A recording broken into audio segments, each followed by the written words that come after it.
मैं प्रियंका यादव, सहायक आचार्य हिंदी, राजकीय महाविद्यालय भै रोड, यूट्यूब श्रृंखला में आपका हार्दिक स्वागत करती हूँ। आज का हमारा टॉपिक है हिंदी साहित्य के इतिहास लेखन की परंपरा। हिंदी साहित्य के इतिहास लेखन का वास्तविक सूत्रपात 19वीं शताब्दी से माना जाता है। यद्यपि मध्यकाल में रचित वार्ता साहित्य, 84 वैष्णव की वार्ता, 200 वैष्णव की वार्ता, भक्तमाल आदि में अनेक कवियों ने व्यक्तित्व एवं कृतित्व का परिचय मिल जाता है, किंतु इतिहास लेखन के लिए जो काल क्रमानुसार वर्णन अपेक्षित होता है उसका नितांत अभाव इन वार्ता ग्रंथों में है। अतः इन्हें साहित्य का इतिहास ग्रंथ नहीं माना जा सकता। हिंदी साहित्य के इतिहास ग्रंथ में जो उल्लेखनीय है उनका संक्षिप्त विवरण हम निम्न प्रकार से उनका अध्ययन करेंगे। हिंदी साहित्य के इतिहास लेखन के प्रमुख ग्रंथ। सबसे पहले हिंदी साहित्य के इतिहास को एक फ्रांसीसी विद्वान गारसा द तासी नाम के एक फ्रांसीसी विद्वान हुए हैं। उन्होंने हिंदी साहित्य का पहली बार इतिहास लिखा।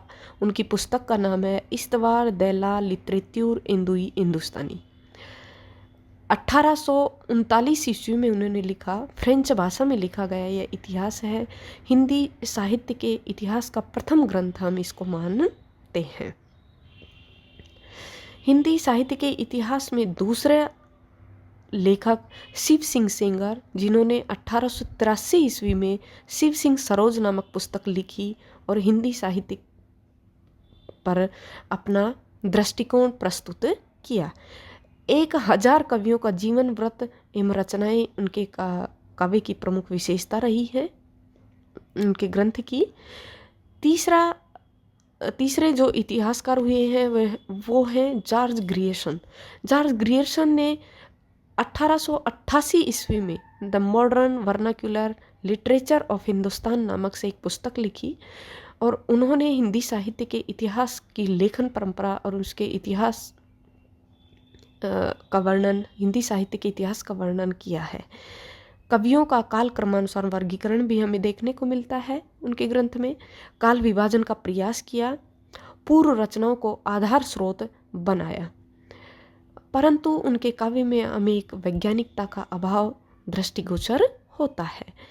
चौथे जो विद्वान हैं जिन्होंने हिंदी साहित्य का इतिहास लिखा वो है मिश्र बंधु, जिन्होंने 1913 ईस्वी में मिश्र बंधु विनोद नाम से अपनी पुस्तक लिखी, जिनमें 5000 कवियों का स्थान दिया। काल विभाजन का पहला प्रयास हमें मिश्र बंधु के काव्य में मिलता है। आगे आते हैं आचार्य रामचंद्र शुक्ल। आचार्य रामचंद्र शुक्ल ने 1929 ईस्वी में हिंदी साहित्य का इतिहास नामक पुस्तक लिखी और उन्होंने विस्तृत वर्णन किया। हिंदी साहित्य का काल विभाजन, इतिहास दर्शन, नामकरण का सुस्पष्ट आधार हमें आचार्य रामचंद्र शुक्ल के इतिहास में देखने को मिलता है। रचनाओं का साहित्यिक मूल्यांकन भी उन्होंने अपने काव्य में किया है। उसके बाद आते हैं हजारी प्रसाद द्विवेदी। हजारी प्रसाद द्विवेदी ने हिंदी साहित्य की भूमिका, हिंदी साहित्य का आदिकाल, हिंदी साहित्य का उद्भव और विकास नामक 3 पुस्तकें लिखी। नवीन सामग्री एवं नूतन दृष्टि शुक्ल के जी के अनेक निष्कर्षों से वो असहमत भी रहे हैं। डॉक्टर रामकुमार वर्मा का हिंदी साहित्य का इतिहास वर्मा ने लिखा। हिंदी साहित्य का आलोचनात्मक इतिहास 1938 ईस्वी में हमें देखने को मिलता है। डॉक्टर धीरेन्द्र वर्मा ने हिंदी साहित्य नामक एक पुस्तक लिखी। डॉक्टर भागीरथ मिश्र ने हिंदी काव्यशास्त्र का इतिहास नामक पुस्तक लिखी, जिसमें हिंदी साहित्य का वर्णन किया गया है। डॉक्टर नागेंद्र ने रीतिकाल की भूमिका नामक पुस्तक लिखी।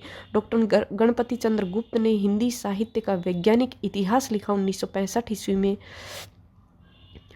और 1960 ईस्वी में हिंदी साहित्य का अतीत नामक पुस्तक विश्वनाथ प्रसाद मिश्र लिखते हैं, जिसमें उन्होंने हिंदी साहित्य के इतिहास का वर्णन किया है। इसके बाद नलिन विलोचन शर्मा का हिंदी साहित्य का इतिहास दर्शन आता है। श्याम सुंदर दास ने लिखा है हिंदी साहित्य और इतिहास, हिंदी भाषा और इतिहास।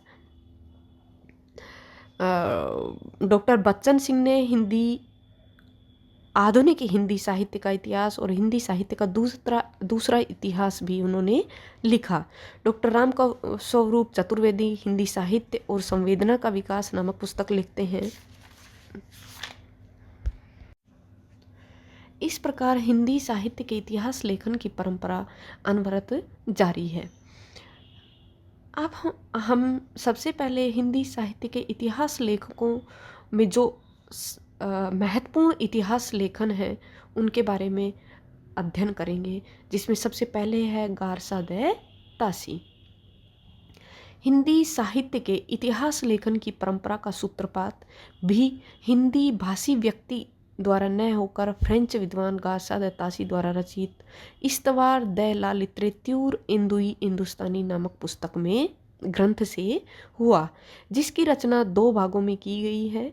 इसमें से प्रथम भाग का प्रकाशन सन 1839 ईस्वी में और द्वितीय भाग का प्रकाशन सन 1847 ईस्वी में हुआ। इस ग्रंथ में हिंदी और उर्दू के अनेक कवियों का विवरण वर्णानुक्रम से प्रस्तुत किया गया है। यद्यपि गारसादे तासी के 10 इतिहास ग्रंथों में अनेक कमियां हैं, इस इतिहास ग्रंथ में अनेक कमियां हैं, जैसे काल विभाजन का कोई प्रयास न करना, कवियों का काल क्रमानुसार वर्गीकरण न करना और युगीन परिस्थितियों का विवेचन भी न करना। तथापि इस ग्रंथ में पहली बार हिंदी काव्य के इतिहास को प्रस्तुत करने का प्रयास किया गया है।